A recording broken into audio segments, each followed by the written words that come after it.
Excuse me. Pardon me. I beg your pardon. Where's the boss? I've got to tell him something. Speak to me, sister.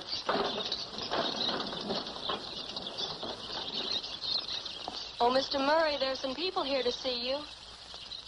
Oh, hello, folks. Will you take a seat? I'll be right with you. Oh, George. Yes. Will you bring over those two temperamental actors? I want them to meet their public. We're making a picture with birds. Murder.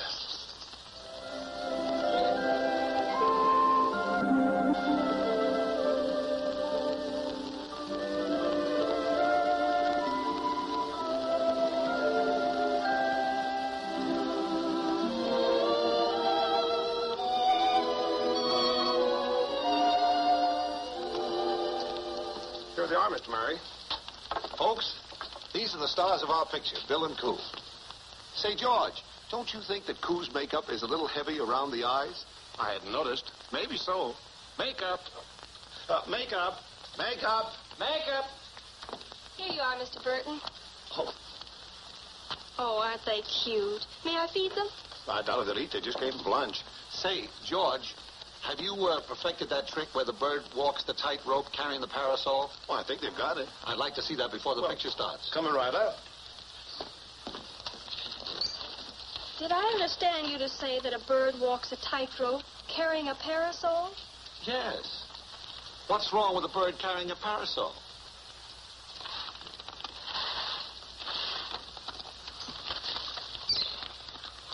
All right, Mr. Murray. The difficult part of this trick, in fact, almost any trick with a bird, is get them in position to do it. Because, believe it or not, even in their training, I never touch these little birds with my hands at any time.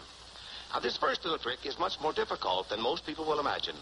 These little birds live in trees, crawl around always on solid objects, something they can grip with their feet and hang on with a little curved beak. Teddy always wanted to be a wire walker. I'll show you how good he isn't. He can't walk the top, but he does the next best thing. Crawls along the bottom and gets there just the same. That's very nice. Buddy is a wire walker, but he's a terrible ladder climber-upper, so I give him a head start. The parasol doesn't help any, but it looks a little better. Buddy, turn around and face the boss. That's okay with me. Let's start the picture.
This is Chirpendale, a rustic little village nestled in the hills of a rolling countryside. Oh, don't bother to look it up in your atlas. You won't find it there. It's just one of those little out-of-the-way places we city folks seldom bother to drop in on. And it's a shame, too. There are so many interesting things to see in this world if we'd only look for them. The inhabitants of Chirpendale are pretty much the same as those of other small communities. They have their busy streets, their stores and shops bustling with workaday business.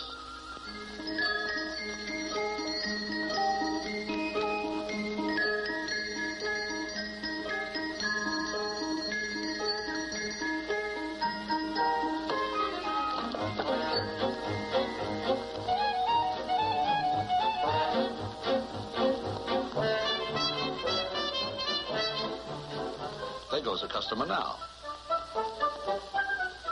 That's what I call service.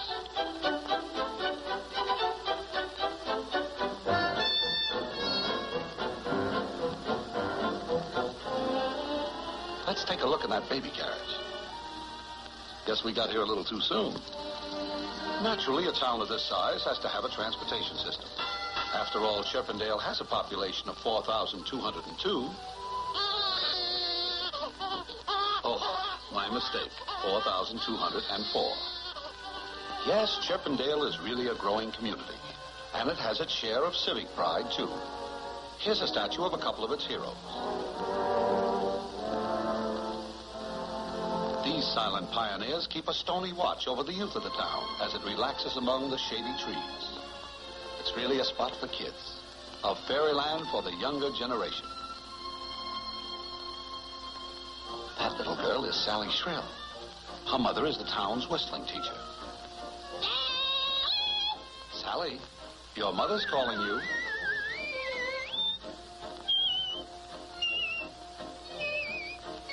Of course, no modern community would be complete without lots of signboards to enhance its beauty.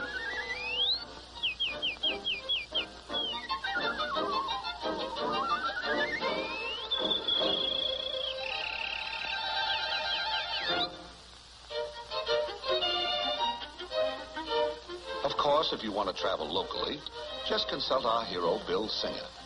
He runs the town's taxi company. Bill is a hard-working young cabbie who is putting in long hours in order to save enough to ask his sweetheart, Coo, to become his wife. Coo is the daughter of one of Chirpendale's wealthiest citizens, while Bill comes from across the railroad tracks, where his mother boards chicks and takes in washing. There's Ma Singer now.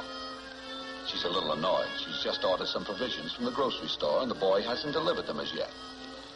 Hey, you better send those victuals up to Ma Singer. She's getting burned up. There he goes. And this is the pawnbroker, another one of Chirpendale's redeeming features. But let's take a look down the main stem, 42nd Street and Birdway. As we amble down this busy thoroughfare, we pass, among other things, the meat market, where they sell worms, 10 cents a link. And here is the palatial Chirpendale Theater. They play some pretty good pictures in there. I have to see that. I never did find out who done it.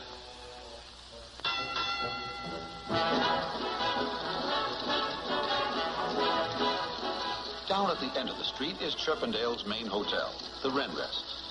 Coo's father owns this establishment. As a matter of fact, there's Coo gazing out of her penthouse now. She's most likely hoping to catch a glimpse of Bill. But he's most likely busy with his taxi. Sure enough, there's Bill taking the pawnbroker back to his office.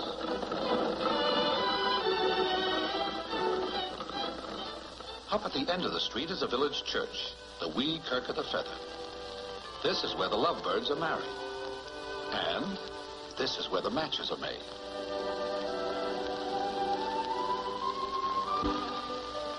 For every love match she makes, she puts one in the fence. Beatrice is a pretty swell old gal. She takes care of everybody's troubles in town, including this young man. That's Johnny Loon. Folks call him the village idiot. There's his favorite actor. Johnny is peculiar, but Beatrice says there's nothing wrong with him except that he came out of a cracked egg. Toward the outskirts of town, we see the village school. Here is where the younger generation start their education as soon as they get their pin feathers. Their teacher is Professor Plato Spoonbill. He teaches that the world is shaped like an egg. Hey, there goes the recess bell. Let's go outside and see what the kids do for recreation. I'll bet the prof needs a little relaxation himself after being penned up with that bunch of fledglings all morning. You know, even though they have wings, they're not all little angels. I'm a bad bird, but I still say the world's not shaped like an egg. It's round, it's round. Well, right or wrong, Homer is really upset.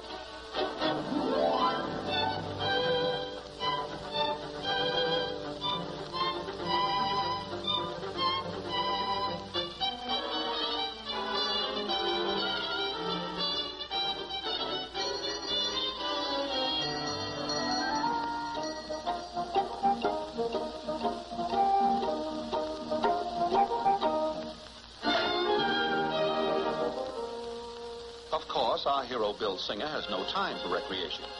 Here he is taking Mrs. Falcon down to the hotel. Her husband is the biggest lawyer in town. And there's Mr. Falcon now, en route to his office. Oh, he just remembered he's got to stop by the jail. He has a client in there. And here it is. On guard outside is the old warden, Jeb Hawkshaw. Jeb is really on the alert. As we look through the bars, we see Mr. Falcon's client. He's in there for passing a bum chick. As you can see, Chirpendale's municipal departments are well taken care of. Not only have they a jail, they have their own firehouse. And, of course, their own post office.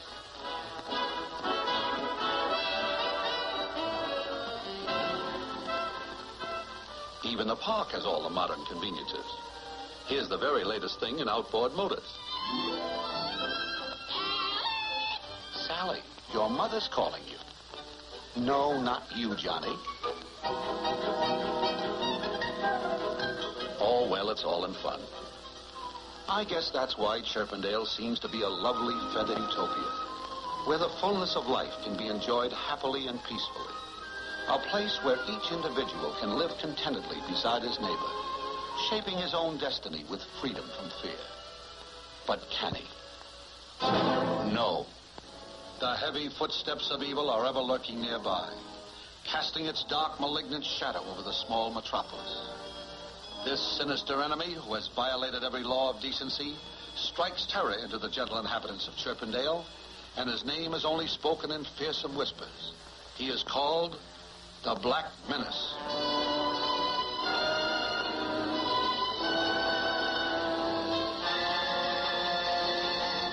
Throughout the ages, he and his kind have preyed on the friendly little people of the wood, despoiling their nests, stealing their eggs, and carrying off their young. He mocks and sneers to show his contempt for the forces of justice. But Chirpendale is not asleep. Not too far away in a secluded spot, the citizens, under the leadership of Bill Singer, are working on Operation Scarecrow. Every day after work, you'll find Bill toiling diligently with his neighbors to bring about the destruction of the Black Menace. In addition, Bill has worked many nights developing a new bait with a secret formula. Hey, Charlie, push that wagon out of the way.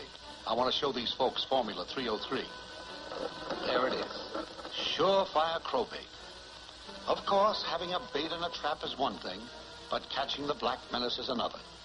Because, believe me, he's a crafty, tough hombre. But, for the moment, let's turn our thoughts to lighter things.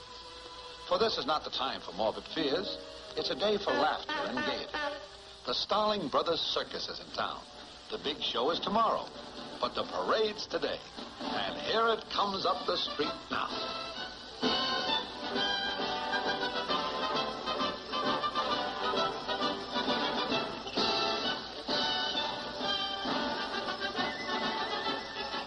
Oh, what a wonderful parade. Look, baby possum.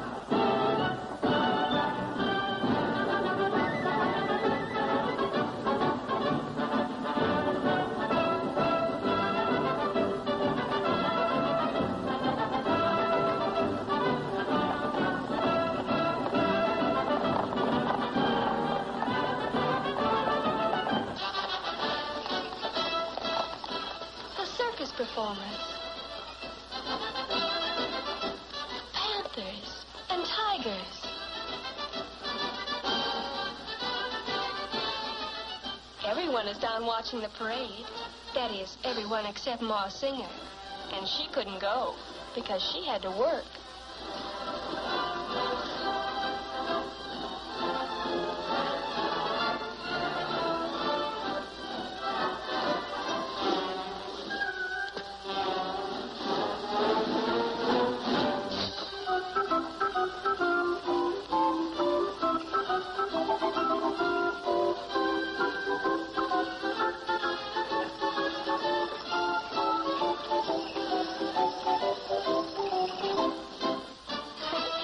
Is early this year.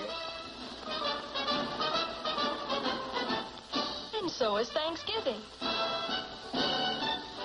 Oh, no, not Ben-Hur.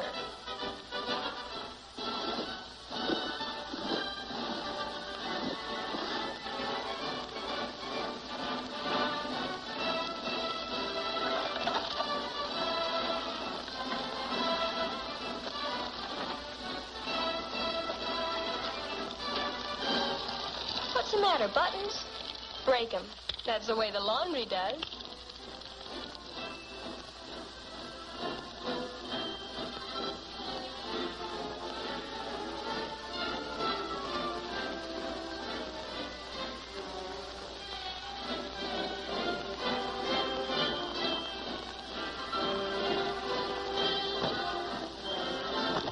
Well done, Ma Singer. Your work is finished, but his is just beginning.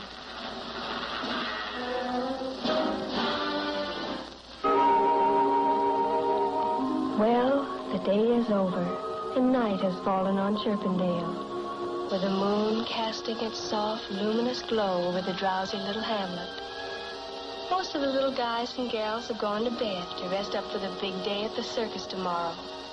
But a few linger on, like these two sweethearts, Bill and Coo.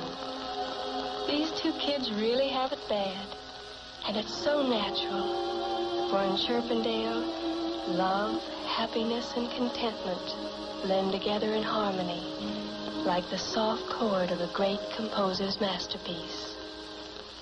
Love got little tune like lovebirds do. Live a honeymoon your whole life through.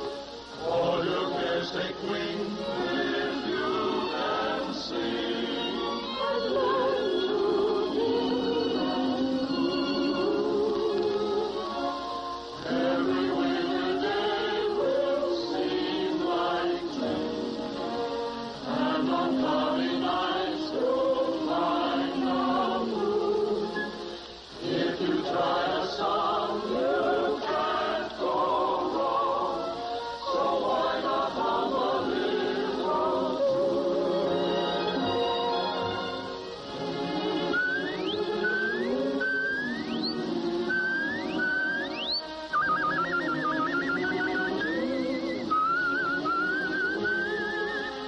All your cares take wing if you can sing.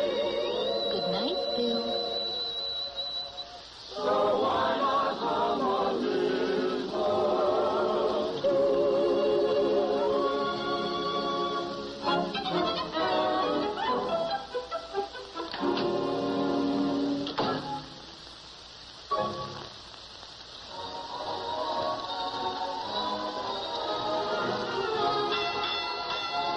Of course, Chirpendale hasn't completely rolled up the carpet. Up at the end of the street, the circus performers have taken over the juice bar, and the joint is really jumping.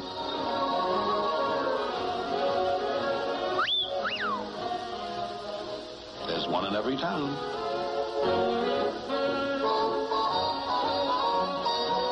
And here is Genial Willie the Warbler, our musical maestro of the mahogany. You name it, he'll mix it to the rhythm of your favorite tune. That's Slippy McCaw. He likes his root beer cold and his music hot. Hey, banana hot record. When every birdie I meet is singing tweet, tweet, tweet, tweet, it makes me feel I want to tweet, tweet, tweet it too. When I go walking in spring and hear those lovebirds sing, then I am sure I need a tweet, tweet, tweet it too. Outside my window there's a birdie on a limb, and when I see his lady cuddle up to him, I get so lonesome and blue, I feel like crying boo-hoo. because I feel I want to tweet, tweet, tweet too. All the birdies I meet singing tweet, tweet, tweet. Chirp, chirp, chirp, twitter, tweet, tweet. Walk in the spring and I hear the birds singing tweet, tweet, tweet. I got a tweet, tweet too. There's a birdie sitting high on a limb. He's got a lady cuddling him. 'Cause I feel I want to tweet, tweet, tweet too.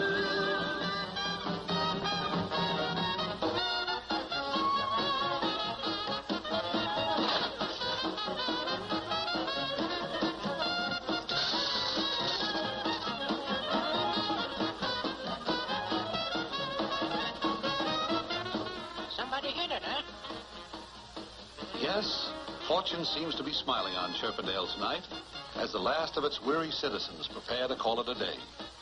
When suddenly, out of the night, without warning, the Black Menace strikes.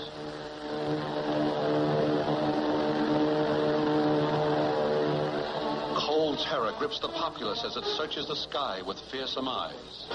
The civilian patrol is on the alert and rushes to his post to spread the alarm. The heavy drone of dark wings drowns out the lighter tunes of gaiety as the macabre shadow of the Black Menace dances over the main street of Chirpendale. One by one, the lights go out. In the darkness, the panic-stricken figures seek shelter from the awesome terror overhead. Theatergoers who but a few moments before were enjoying their favorite entertainment rush from the building hurriedly, but orderly, into their underground places of protection. As the last one leaves, the lights go out, each taking his turn as they go into the dugout, and thankful that they had made preparation for such a night as this. Huddled in the dark underground, wondering what will happen to them, and wondering if their loved ones are in danger. Will they be safe from this death in the sky? The warden makes a dash for the dugout to calm the fears of those under his protection. Well, this is it. The two night watchers, keeping their lonely vigil, give a final shriek of warning.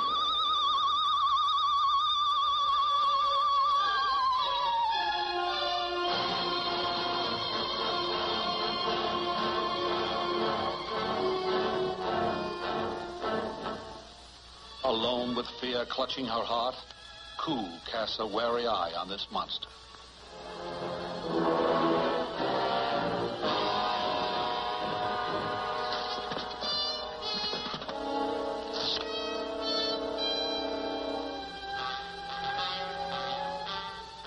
As his eyes scan the words on the trapdoor, other eyes scan the Black Menace. In the shelter, the townspeople huddle mutely with blanched faces and taut muscles.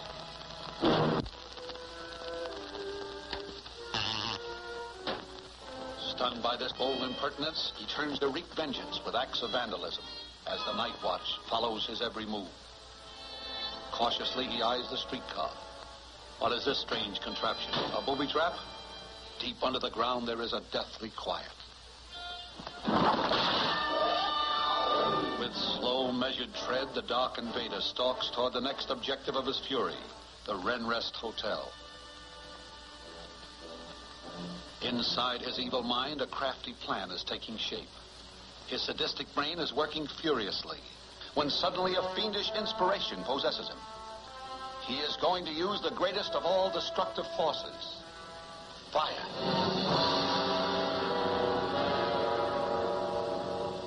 Seeking to put his plan into operation, his sharp eye fastens on the picket railing in front of Beatrice Fairfinch's house, the match fence.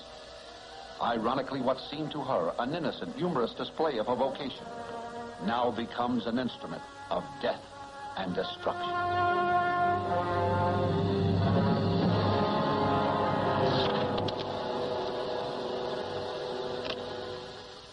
Having the match in his possession, he dashes for the hotel.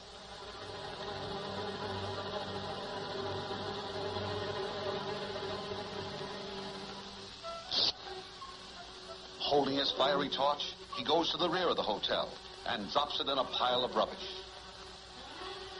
With his dastardly deed done, the Black Menace takes for cover.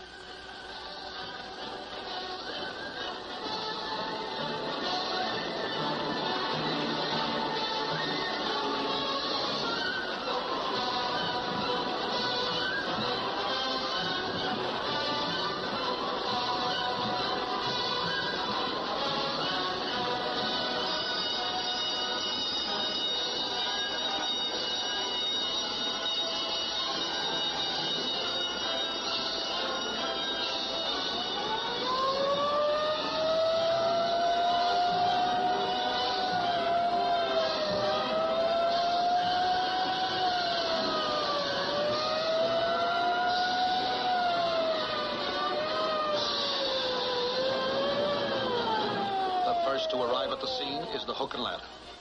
But this is a 3-alarm fire, and all volunteer firemen are called to duty. Awakened from his sleep, Bill Singer dresses quickly and rushes out into the night, makes his way to the firehouse, just as the fire chief slides down the pole and takes his place on the pump.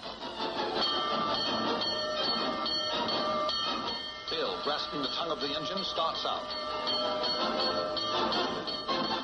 To the clang of bells and the shriek of sirens, Bill surges forward on his mission of mercy.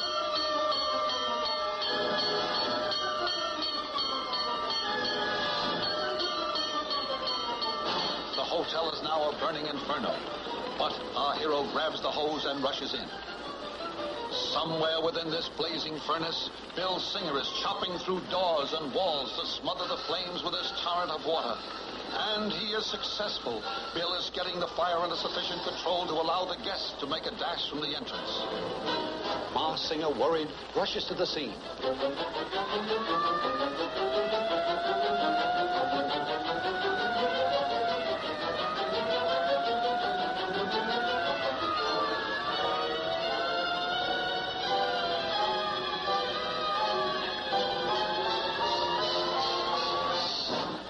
Bill Singer, of course, is the last to leave the building, convinced that all are safe. But he is mistaken, for trapped on the top floor is his sweetheart, Coo. Stunned for a moment, Bill hurriedly talks things over with the chief. What to do? But there is no time to waste, for up there is the woman he loves. The decision is made. Up, up, up goes the tall ladder. Coo looks hopefully through her window, fully confident that her man will not fail her. As the ladder reaches the edge of the roof, Bill starts his perilous climb. The crowd below watches breathlessly. Step by step, Bill climbs up, up, up, and up to the woman he loves.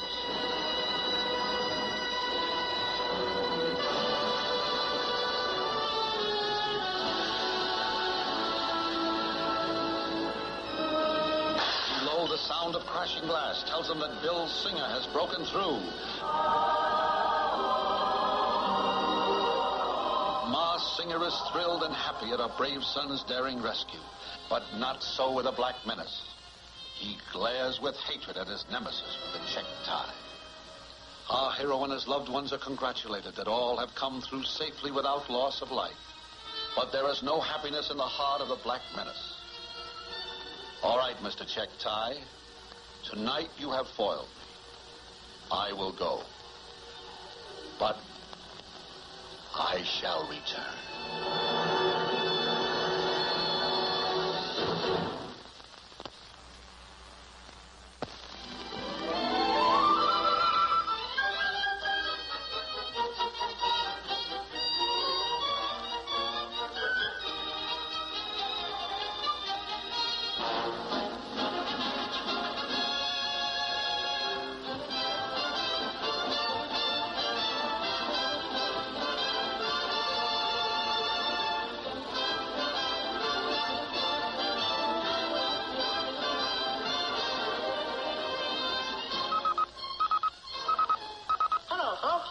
Your announcer, Wingy Chattermouth, bringing you an on-the-spot announcement of this gala occasion. Here in the park, Bill has just helped his fiancée, Coo, into the balloon. And listen to that crowd cheer. I think the celebration is about to begin, so I will now turn the microphone over to His Honor, Mayor Dadwell Bentby. All right, folks, gather round. Gather round and join me in song. Ready? 1, 2. Off to the circus, no work, your work as we toss our cares away. What if it's crowded, the sky's never clouded on any circus day? We're proud of our sorrows and sing glad in the day. Laugh at the clouds on parade, and Billy, Cotton, Frankie, and everything's dandy on circus day. Let us hurry, we're on our way. It's all so gay, let's shout hooray!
There's gargantuous chipmunks and bears, birds that blow bugles and monkeys in pairs.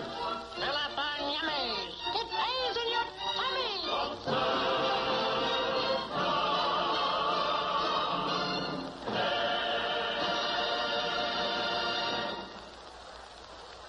Your attention, please. Hiya, hiya, hiya.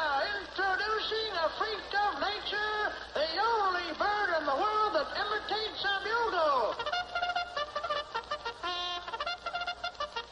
And now, on the other side of the midway, presenting a whole congress of wild and ferocious beasts, collected from the four quarters of the globe. South American payumas. Oh, gargantuan. Yeah, descended from people, you know. From their native haunts at enormous expense by the famous Starling Brothers Circus. South African full-blooded jungle red lions. Royal Bengal. Now, don't look too gassy. Everybody wants to get in the act. Chickadee, the bearded ladybird. Also the pussy bird. Half cat, half bird. From the waistline up a cat, and from the waistline down the body of a bird. She lives, she laughs, she talks, she breathes the same as you and I today. All right, folks, hiya, hiya, hiya. Attention, everyone. Our guests of honor, Bill and Coo, are coming in at the end of the midway. Bill and Coo now coming in. Everybody down to meet Bill and Coo. Look out, Bill.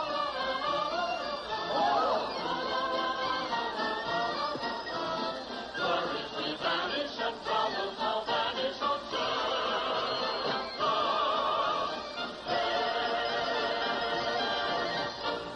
While the folks are welcoming Bill and Coo, let's take a look around. You know, these Starling brothers have a pretty complete circus. Taking no chances on the local lighting facilities, they have brought along their own power plant. That's the engineer, Charlie Chinchilla. Let's see if we can find out how it operates. Hey, Shorty, will you show the folks how the generator works?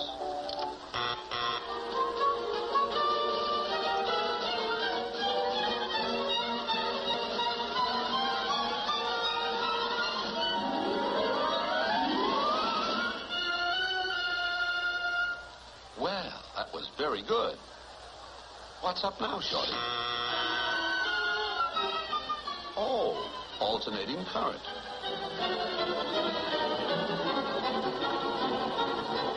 In addition, they also have their own Wild West show.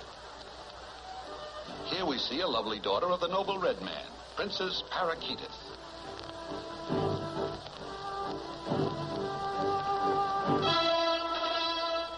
Say, it sounds like the big show is ready to start. We'd better be getting into the main tent.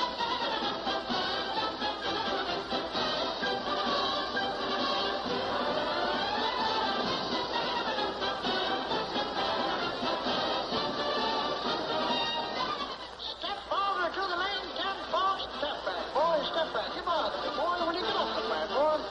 All those holding reserve seat tickets occupy the high man chairs opposite ring number 1. As you can see, all Chirpendale has turned out for the circus. Even Ma Singer has arranged to go. She's advertised for a babysitter. There comes one now, a high school girl.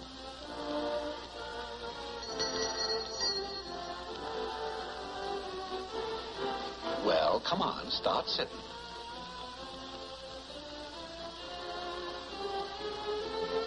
Off to the circus.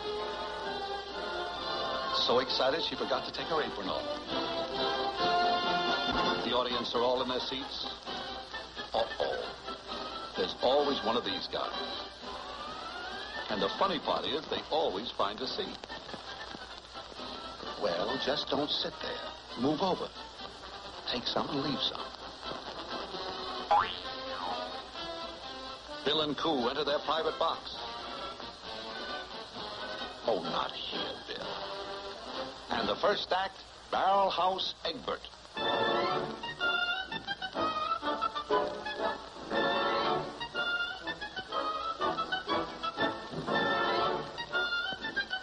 Hurry up, Ma. The show has already started. Put your money up there. All right, Bud. We're watching you. Put us in the till.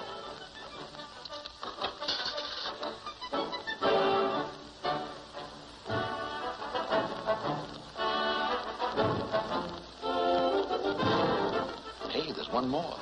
Go ahead and do the last one. Thank you.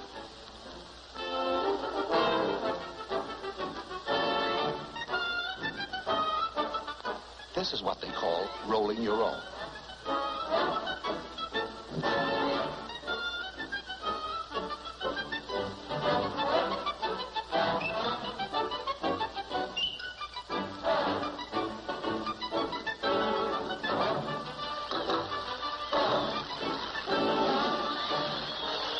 And there's Ma singing, having the time of her life.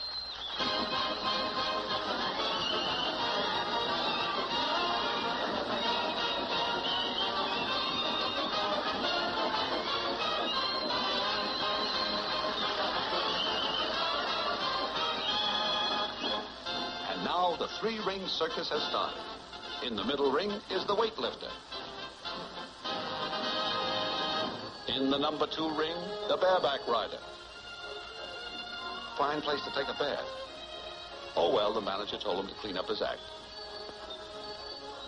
And in the 3rd ring, a few stunts on the horizontal bar.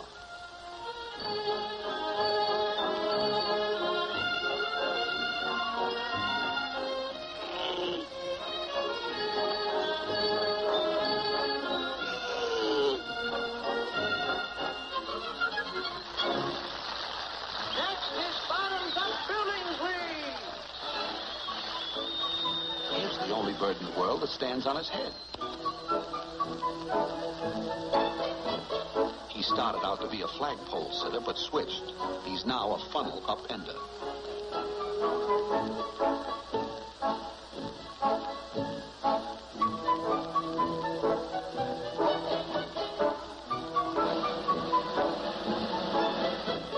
At the other end of the tent, the jugglers.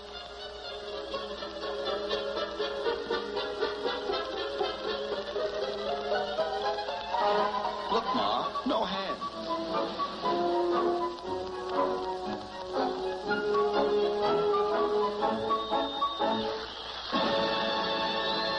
And now, Hercules Hornbill, strong man.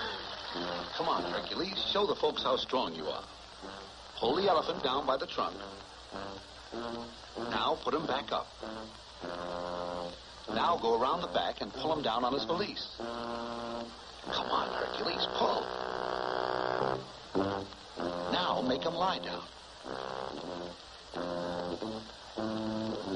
Come on, Hercules, you can do it. Now go around and make him roll over.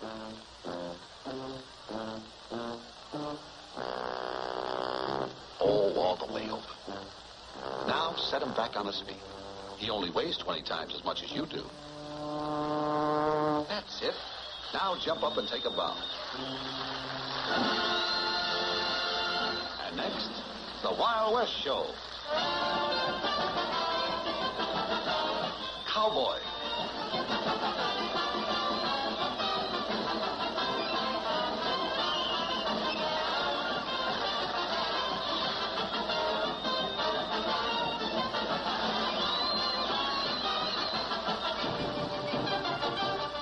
Indian. Chief Thundercloud.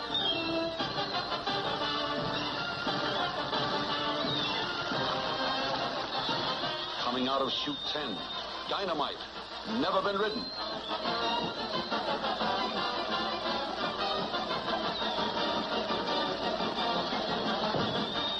Score still stands.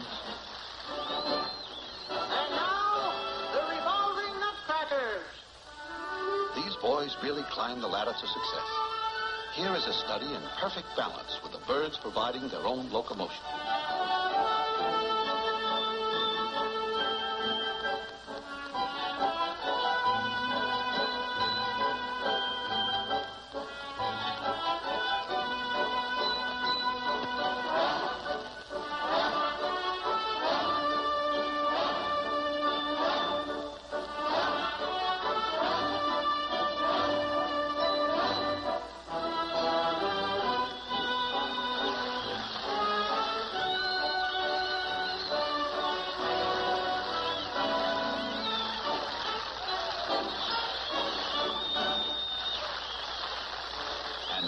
same two boys doing the same trick after somebody spiked their birdseed.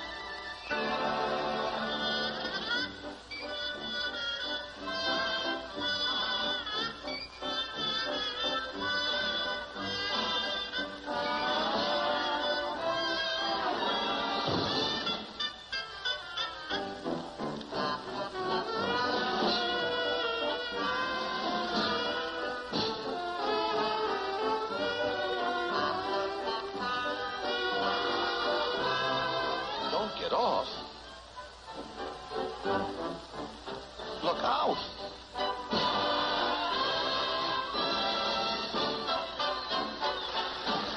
Your attention, please. And now, the world's champion motorcycle rider, Cannonball Twitchett, will attempt to break the world record of 150 miles an hour right before your very eyes. Here he is, Cannonball Twitchett. All right, Cannonball, let's go. There he goes. 5, 10, 15, 20, 25, 30, 35, 40, 50, 55, 60, 65, 70, 75, 80, 85, 90, 95, 100, 15, 110, 115. But the audience is going wild. 135, 140, 145, 150. He did it. Thank you, Cannonball Twitchett. Thank you, Cannonball Twitchett. Oh, something's gone wrong. Cannonball can't stop that motorcycle. Hold on, Cannonball. Hold on. We'll have to get on with the show.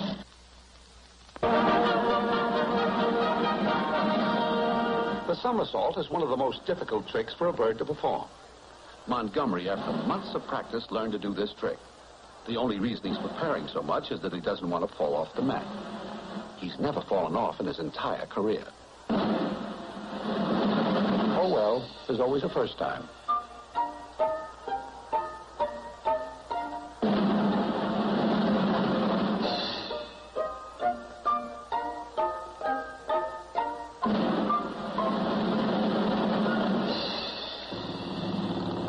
He's even got the cat doing it. Next, drop along and feather bee. Acrobats. This is drop along, showing how to do a flip from the horizontal bar. He's doing this as a warm-up for his partner. And this is Featherbee, star of the team.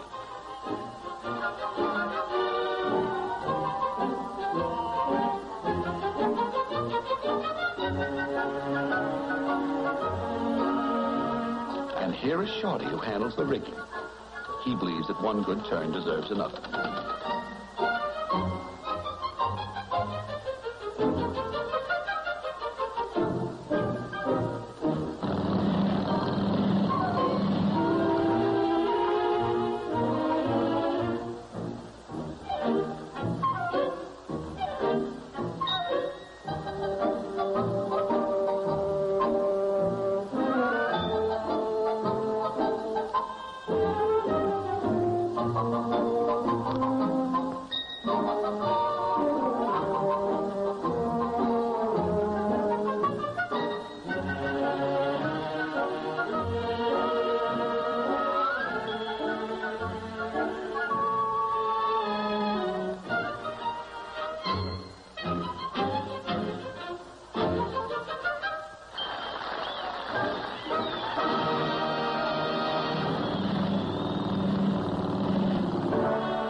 And now our prima donna, Tilly Titwillow, on the Roman rings.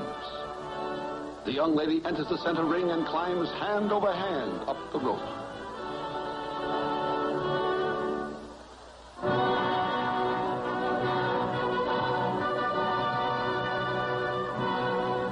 This guy has the softest job in the circus. He got it by pulling a few strings.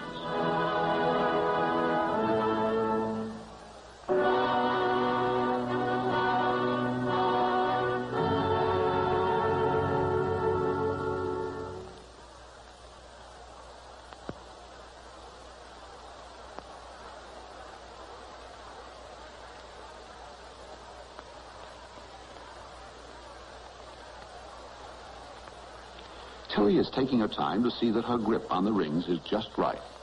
And I can't blame her. One slip would be fatal. After all, there's no net down there.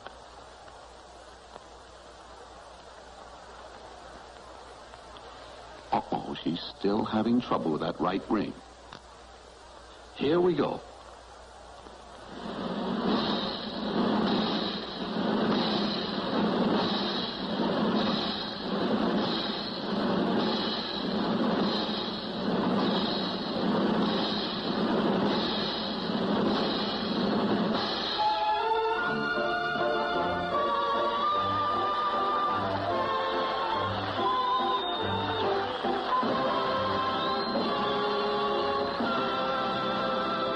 Look, Cannonball is running out of gas.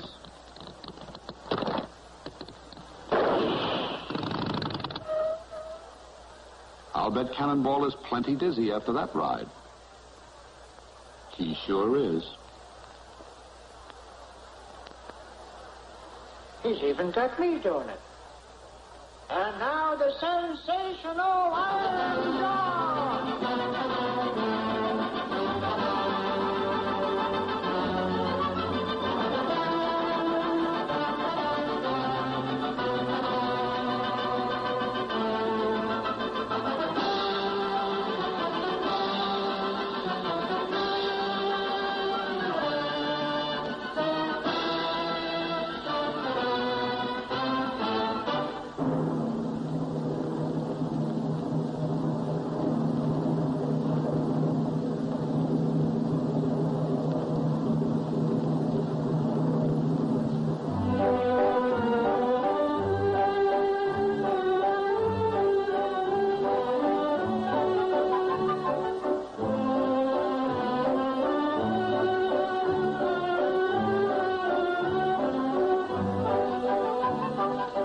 Shorty, you've got 2 lives in your hands now.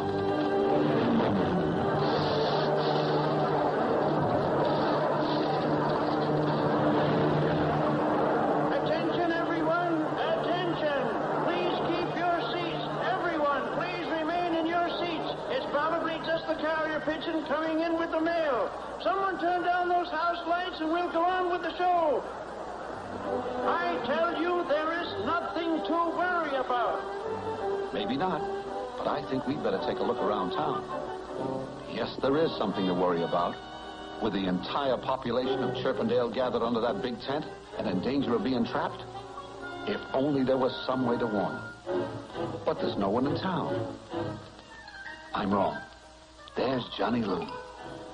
Now, if only his pixelated little mind can grasp the importance of this situation. And I think it has. Johnny, mounted on his faithful steed of knotty pine, gallops off to spread the alarm. But can he evade this monstrous enemy as he slowly treads the main street in search of his prey? Uh-oh. Taking no chances, Johnny races up the side street as the Black Menace turns and slowly retraces his steps to make sure he has overlooked nothing. Johnny, keeping close to the buildings, stealthily makes his way back and slips into the theater lobby just in the nick of time. As the big bully walks slowly by, Johnny shrinks back into the shadows. Don't move, Johnny. The slightest noise and you'll be a dead pigeon. Go ahead, Johnny. Go ahead. Make a dash for it. Who called this little fellow an idiot? Did he hear something? Don't let him catch you, Johnny. Spread the alarm.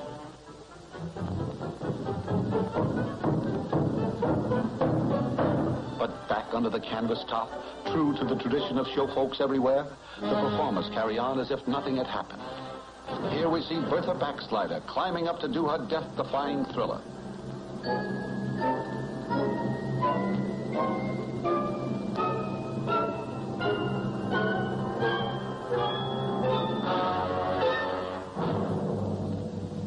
Eyes are glued tensely on this daring young lady as she reaches for the hook and starts the slide for life.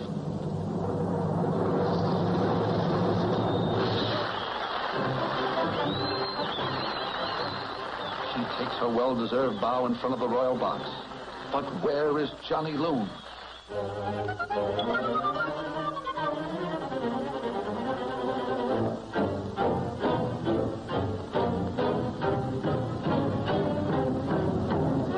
the performance goes on with Smokey Hazard, the Firebird.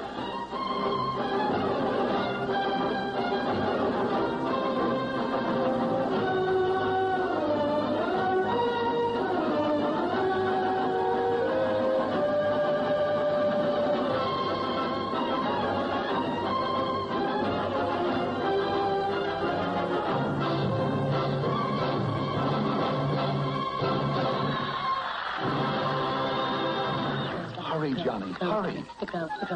The crow is coming. The crow is coming. The crow is coming. The crow is coming. The crow is coming. The crow is coming. Could they be hearing right? What was Johnny shouting? The crow is coming. The crow is coming. The crow is coming. The crow is coming. The crow is coming. The crow is coming. The crow is coming. The crow is coming. The crow is coming. As the full impact of this fearsome message strikes the audience, a wave of frenzy sweeps over the vast arena. Where laughter and gaiety had reigned a few moments ago, there is nothing but chaos and pandemonium. The hysterical mob surges toward the exit, but escape is hopeless as the Black Menace blocks their way. Terror-stricken, they pour back into the canvas enclosure. Hey, wait for me!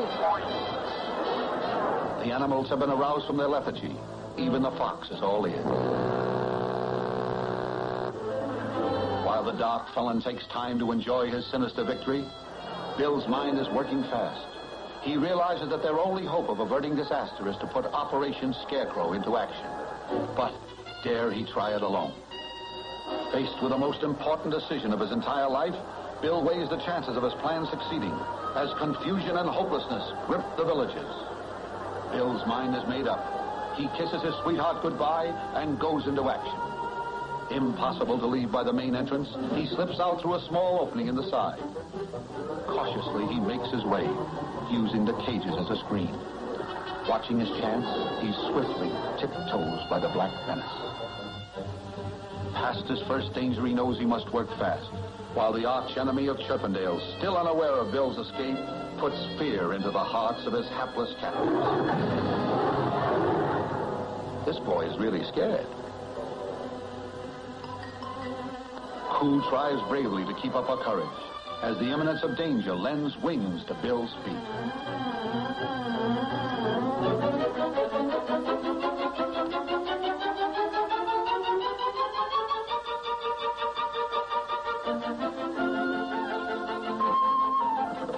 He'll need his taxi to speed up his plan and secret formula 303. Time is the most important element, and he must make the most of it.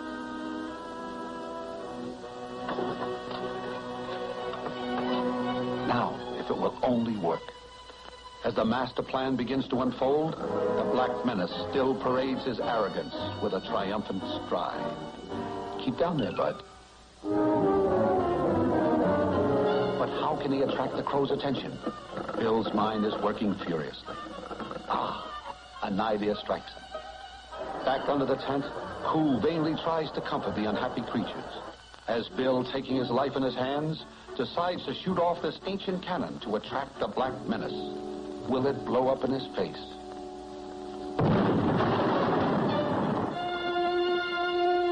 To make doubly sure, Bill reloads and fires it again.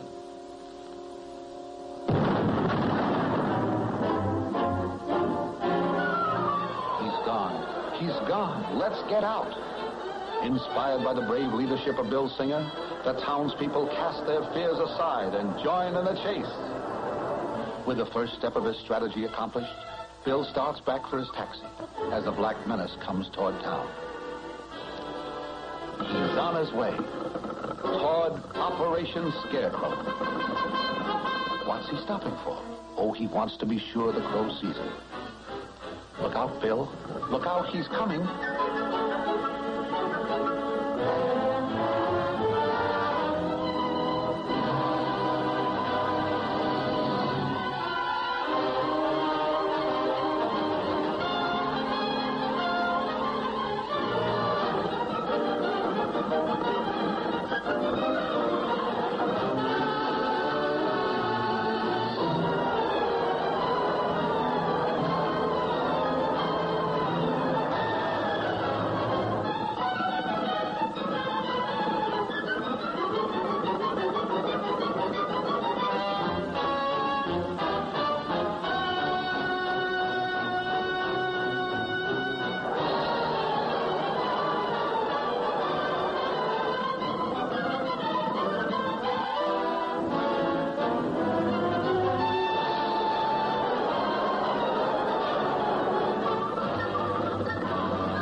made it. With the speed of light, Bill opens the bag of bait and climbs out through the rear. The Black Menace comes to a halt. He spies the bait. But will this crafty demon fall for a trick like this? Bill, not daring to breathe, watches tensely, hoping against hope that after all their effort, this plan will not fail. Will the militia ever come?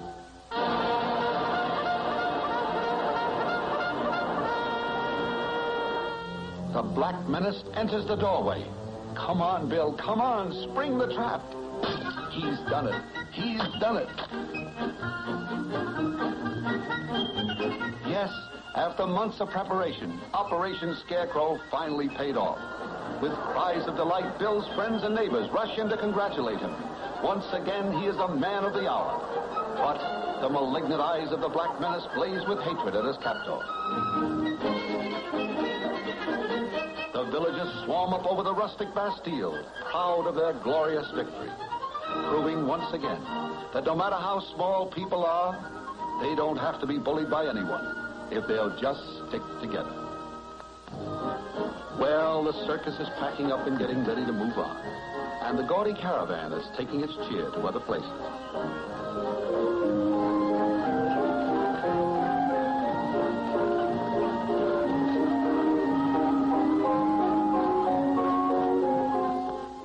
Naturally, like all true lovebirds, Bill and Coo were married. Coo in all her bridal splendor, Bill with his white tie.